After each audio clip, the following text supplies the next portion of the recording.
আপনার স্বামী কি খুব রাগী? ছোট ছোট বিষয়েও কি চিৎকার করেন? আপনি কি চান তিনি রাগ কমিয়ে আপনার কথাও মন দিয়ে শুনুন? তাহলে এই ভিডিওটি শেষ পর্যন্ত দেখুন, কারণ আজ আমি কোরআন ও সহিহ হাদিসের আলোকে এমন 5টি ইসলামিক কৌশল শেয়ার করব যা অনেক দাম্পত্য জীবনে শান্তি ফিরিয়ে আনতে সাহায্য করতে পারে। শেষের কৌশলটি অধিকাংশ মানুষই জানেন না, তাই ভিডিওটি শেষ পর্যন্ত দেখুন। বিসমিল্লাহির রহমানির রহিম। আসসালামু আলাইকুম ওয়া রাহমাতুল্লাহ। অনেক বোনেরই একটি প্রশ্ন, আমার স্বামী খুব রাগী, কিভাবে তাকে শান্ত করব, কিভাবে সে আমার কথা মন দিয়ে শুনবে?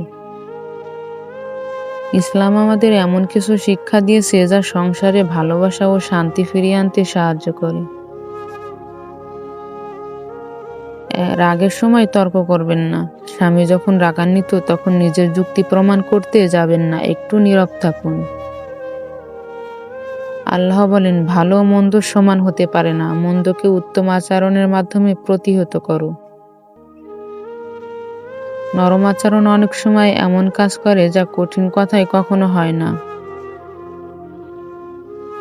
নরম ভাষায় কথা বলুন। রাসূলুল্লাহ সাল্লাল্লাহু আলাইহি ওয়াসাল্লাম বলেছেন, যে ব্যক্তি কোমলতা থেকে বঞ্চিত সে সব কল্যাণ থেকেই বঞ্চিত। কঠিন কথার জবাবে কঠিন কথা দিলে আগুন আরো বাড়ে, কিন্তু কোমল ভাষা অনেক রাগ গলিয়ে দেয়।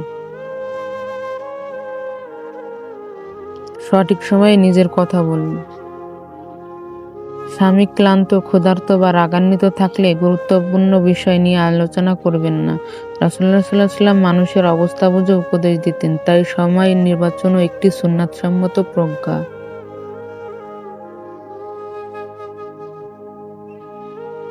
তার জন্য দোয়া করুন, আল্লাহর কাছে আন্তরিকভাবে দোয়া করুন। রব্বানা হাব লানা মিন আজওয়াজিনা ওয়া যুররিয়াতিনা কুররাতান আ'য়ুন, অর্থ হে আমাদের রব, আমাদের স্ত্রী সন্তানদের আমাদের চোখের শীতলতা বানিয়ে দিন।